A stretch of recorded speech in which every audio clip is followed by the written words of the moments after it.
welcome to All About Agatha, the podcast dedicated to reading and ranking every single mystery novel written by the Queen of Crime, Dame Agatha Christie. I'm Catherine Brobeck. And I'm Kemper Donovan. And this week we are doing a short story that is named for a nursery rhyme. Sing a song of Sixpence, none the richer. Oh no, you didn't go there. Kiss me out of the bearded barley, lightly beside the green, green grass. Does Sixpence, none the richer have any other songs? There she goes again. Kiss me. Beneath the milky twilight. Twilight. Can twilight really be milky? I don't know what milky twilight looks like. I don't know either. Is it like Milky Way? As in the Milky Way? Oh, kiss me beneath the milky twilight. I guess maybe lift your open hands, strike up the band, and make the fireflies dance, silver moon sparkling. Kiss me. Anywho, I don't think that's exactly what Christie was referencing with this title. No. All right, so publication history on this one. Sing a Song of Sixpence was actually published in Holly Leaves, which is the annual Christmas special of the Illustrated Sporting and Dramatic News. We had a short story published in Holly Leaves just last week with our Partners in Crime story, The Unbreakable Alibi. So interestingly, this was the very next year in December of 1929. Unbreakable Alibi was December of 1928. So 1 year later, Christie repeated her Christie short story for Christmas with this story. We did not do that on purpose. It just so happens that they were back-to-back Christmas specials. Total accident. And also, this is in our Listerdale Mystery Collection in 1934, which we are very fond of. Absolutely. All right, well, let's talk about our victim here. Well, it is one Miss Lily Crabtree. She's an elderly lady, and she has been murdered. And so this is markedly different from our previous Holly Leaves Christie for Christmas. Although both of them are similarly devoid of Christmas elements. That is definitely true. This lady has been beaten over the head until she died. Merry Christmas. Merry Christmas, one and all. All right, let's talk about our suspects. First up, we have Miss Magdalene Vaughn, who is an appealing, dark-haired young lady. We'll hear much more about her in just a moment. And we have Matthew Vaughn, not the director, but her brother. So next up, we have William Crabtree, who is cousin to Magdalene and Matthew, and also Miss Lily Crabtree, our victim's nephew. And he is an ailing, sickly sort of gentleman.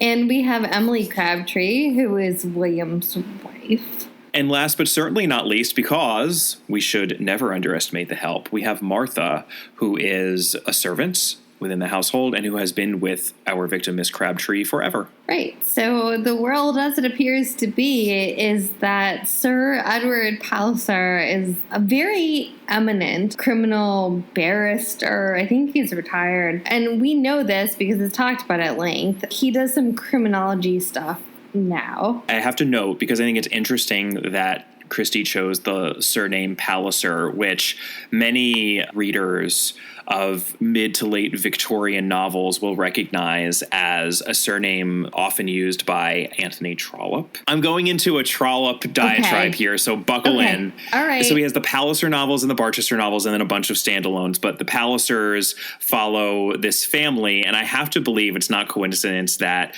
she uses this surname because they are a quite established and respected family of people, and Sir Edward seems to fit right in there. And I like the idea that Christie was fanning out a little bit as a big Trollope fan. And we didn't have time to reference this on our Appointment with Death episode, but there's this amazing reference to Trollope at the very beginning of Appointment with Death when Poirot is talking about what that opening line of that novel could mean. You know, one of the best opening lines, you see, don't you, that she has to be killed.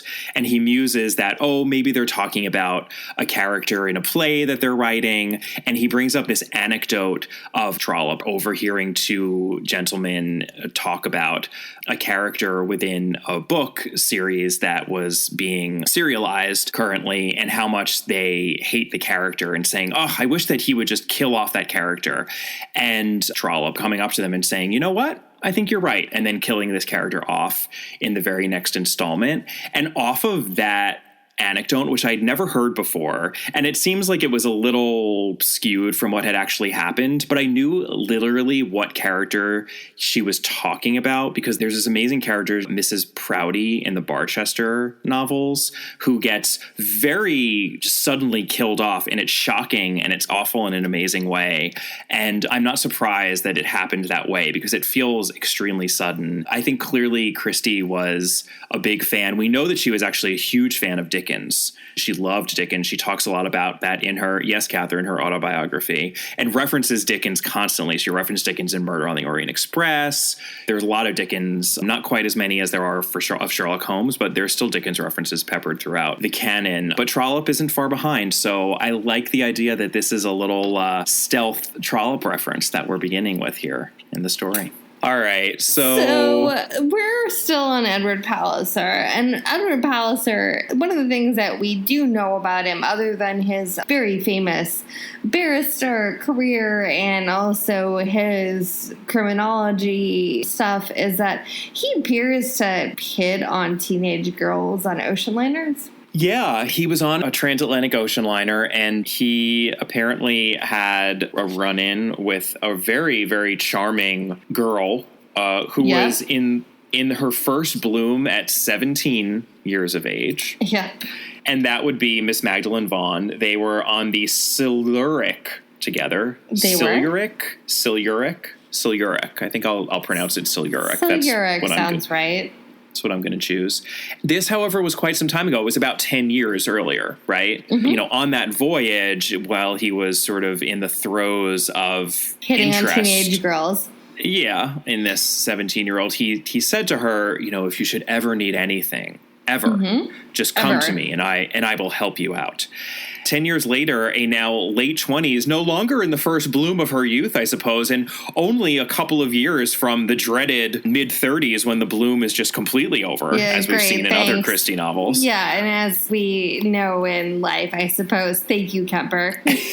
Well, you know what's also interesting is that 2 podcasts ago, I think we had another Magdalene. That's true. And Magdalene is, of course, such a loaded name, right? I love that name, but yeah. I love it too. It's just whenever you name anyone Magdalene. Loaded. Yeah, there's just a lot of baggage, shall we say, with that name. But this is what Sir Edward Palliser says about seeing Magdalene Vaughn 9 or 10 years later when she shows up at his doorstep. And I underlined it, and what I put in the margin was, ugh, gross. He flashed a quick glance at her. She was still a very good-looking girl, but she had lost what had been to him her charm, that look of dewy, untouched youth. Yeah. Well, hey, that's what happens to all of us women. We hit 20 and... and it's just all over. It's all over. Christie actually goes on with the narration here. It was a more interesting face now, perhaps. A younger man might have thought so. But Sir Edward was far from feeling the tide of warmth and emotion that had been his at the end of that Atlantic voyage. Hashtag me too. However, he's not so horrible that he actually voices those opinions. He does keep them to himself. And he says that... Because also, by the way, that's so much better. You're just keeping all of your thoughts about how she is a shriveled up prune at 27 who he doesn't want to touch. He pretends that he's still interested in her now that she's a 27-year-old hag. And he tells her towards the end of this short story, please don't ever contact me again, basically. Yeah, I think he feels that he's paid his debt by the end of this story. Yeah, so he's a lovely gentleman. Yeah, at the very end of the story, Magdalene is thanking him and saying, oh, how wonderful, you saved me. Spoiler, sorry, but he does solve the problem here and save the day. And this is what Christie writes. Sir Edward smiled down at her and patted her hand gently. He was very much the great man. Little Magdalene had been very charming on the Siluric. That bloom of 17, wonderful. She had completely lost it now, of course. And then he says, next time you need a friend. And then Magdalene says, I'll come straight to you. No, no, cried Sir Edward in alarm. That's just what I don't want you to do. Go to a younger man. It's just like the most horrible thing I feel like I could have read. I mean, I don't know if I'm taking it personally. And then he disappears into a taxi and he muses further. Even the charm of a dewy 17 seemed doubtful. It could not really compare with a really well-stocked library on criminology. And then he just goes home. It's so gross. He is so icky. I almost can't talk about the story without wanting to scrub myself off. Yeah, so this is our amateur detective protagonist for the story, unfortunately. Let's focus on the mystery as opposed to the amateur detective who is solving it, shall we? Yeah, so Magdalene goes to Sir Edward, who she thinks is going to be a great saving grace and not like a super perv. And she tells him this tale of her aunt getting bashed over the head and murdered. And she suspects that all of her immediate family members are suspects because there are no other clues. The police have none. There's no evidence. And so what she wants him to do is come and talk to their solicitor and also interview all the members of the family. And he agrees. I mean, he is a man of his word, despite being gross. This is also, I will note, the classic Christie trope of the stink of guilt is hanging over everyone in the family because no one knows what happened, and the air needs to be cleared for the sake of the innocent who need to move on with their lives. Absolutely it is. And so that is what Magdalene wants more than anything else. I don't even know that she thinks that they're guilty, because sometimes we end up with a situation where, you know, the person who is confronting the problem believes that somebody did it. What Magdalene believes is that the police think somebody did it in the family. Interestingly, she's focused on clearing the air, but she's not focusing on the fact that most likely one of those people is going to have had to have done it. She just can't handle the air of uncertainty, to the point where I actually had a suspicion that she did it? That she did it. Yeah, I had a suspicion that she did it because she just seemed to be so uninterested in figuring out who did it, and rather to be interested in getting the police and just the general air of suspicion out of their house, that it was curious.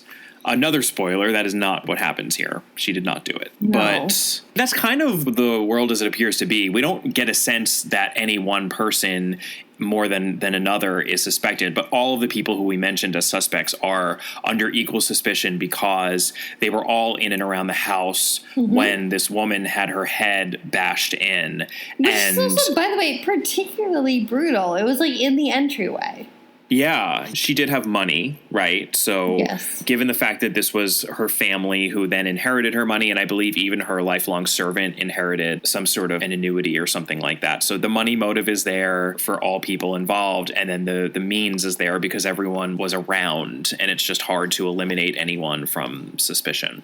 That's kind of where we are when Sir Edward goes to investigate. Right. Let's talk about some clues, because we actually have clues in this short story. Right. Somewhat surprising, but we do. And so clue number 1 is that the floors creak really badly in the Crabtree house. And this means that the members of the family hear the comings and goings of the other family members and where they are in the house. And this is actually, I mean, the deduction ultimately to be made there is that it makes it pretty hard for the perpetrator to have been in the house, in and among everyone else in the family, given that the major means of entrance and exit within the house on the stairs are so noisy. And that ends up being a major deduction because perhaps our murderer came in and did his nasty work within the entranceway from a different place rather than in. Perhaps he or she came from the outside. The deduction is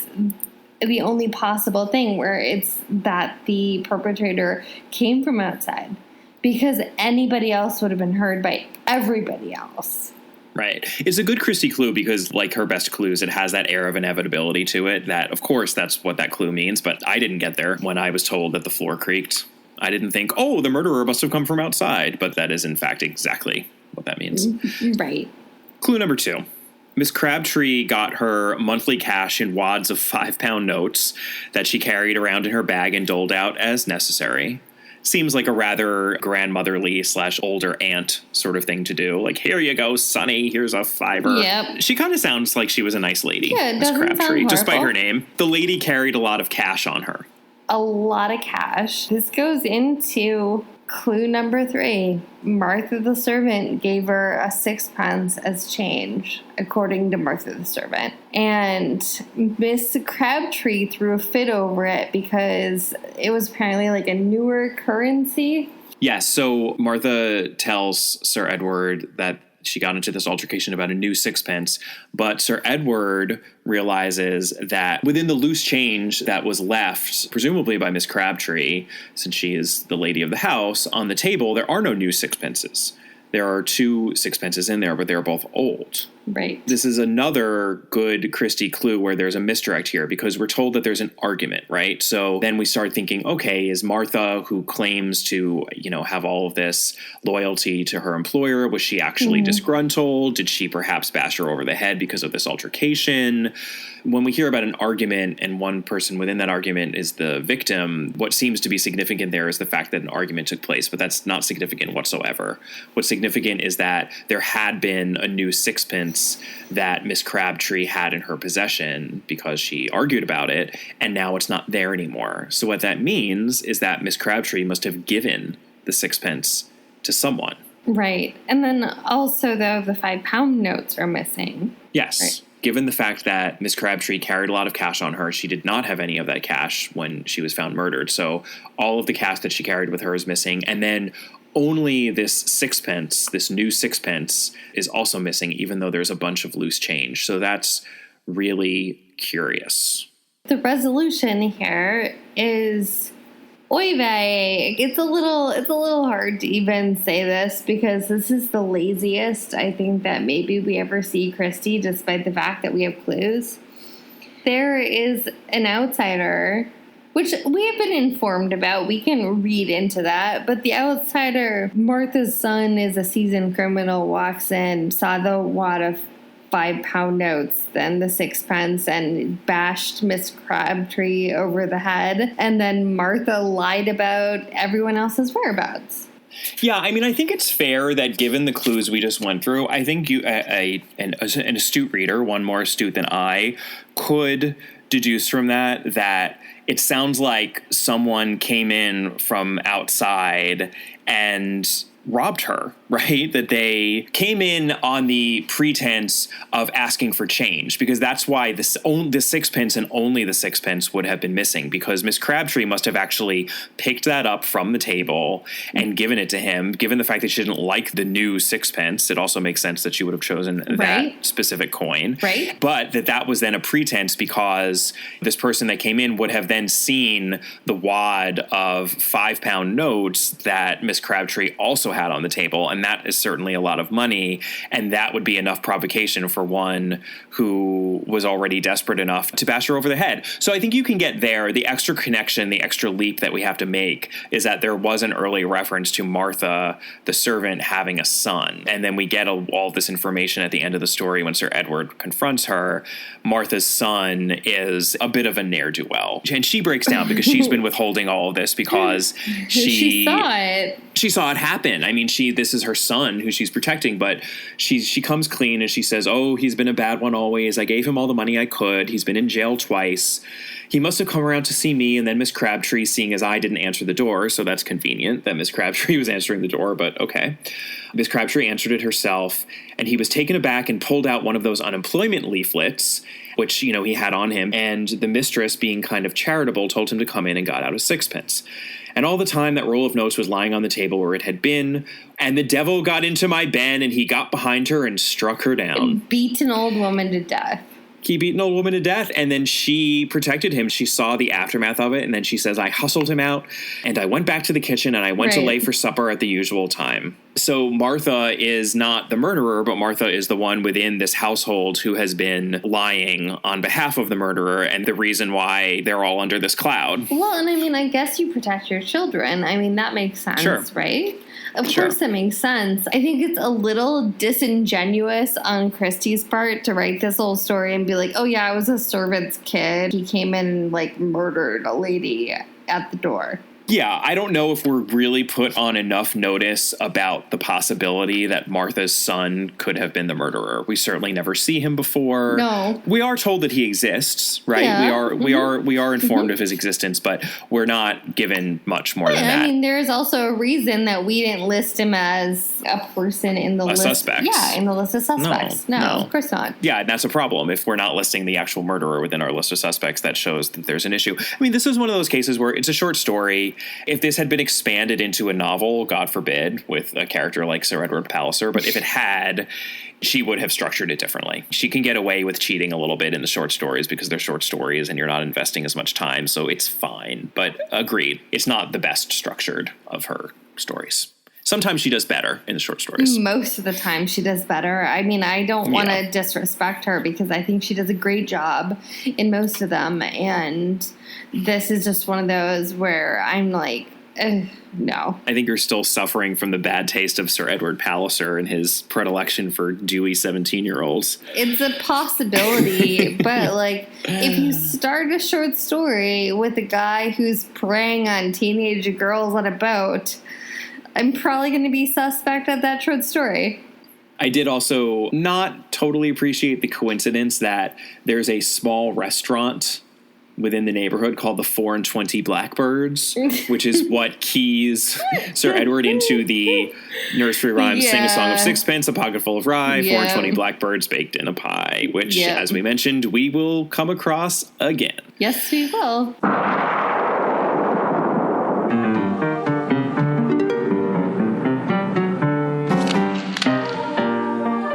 Well, on that note, that is Sing a Song of Sixpence. We don't have an adaptation for this one. A couple of the Listerdale mystery stories were adapted in the Agatha Christie Hour, but not this one. I'm sure, Catherine, you're so disappointed. No, well, okay, I'm not disappointed this one was not adapted, but I am disappointed in general that some of them weren't better adapted. Sure. I think there are opportunities I here. like this collection quite a bit, Kemper. Yeah, I know you do. Not this story, to be clear. Of course. Join us next week for another short story. We are going back to Parker Pine. Catherine she begged me. She was like, Kemper, I know. I was just I like, require a Parker Pine in my life. I have to have it. I just need to know what happiness is, and like I can only find it from Parker Pine. We need to know those 6 reasons why people are unhappy. We've got to break it down with our resident statistician / heart specialist, Parker Pine. It's true. So we are going to revisit him in The Case of the Distressed Lady.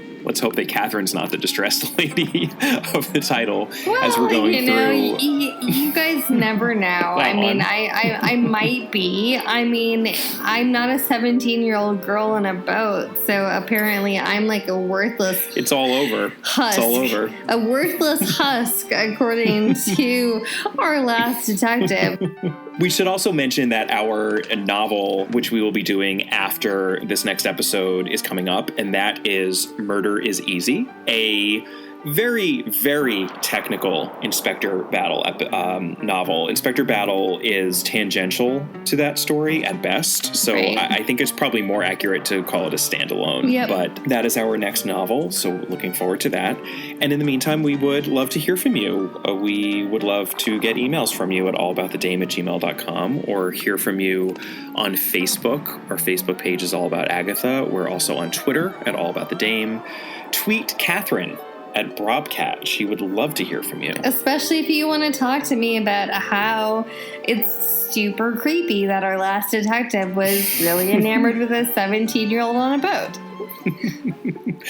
Or you can post some photos that convey your feelings on that topic on our Instagram account. That would be at All About Agatha.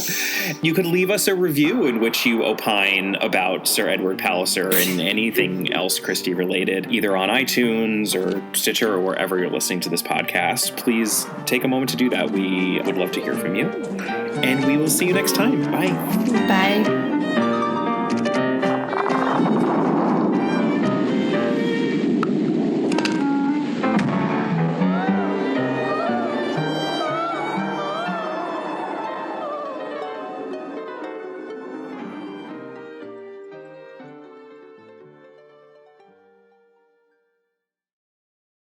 Say goodbye to your credit card rewards. Greedy corporate mega stores, led by Walmart and Target, are pushing for a law in Congress to take away your hard-earned cash back and travel points to line their pockets. The Durbin-Marshall credit card bill would enact harmful credit card routing mandates that would end credit card rewards as we know it. If you love your credit card rewards, tell your lawmakers, hands off my rewards. Tell them to oppose the Durbin-Marshall credit card bill.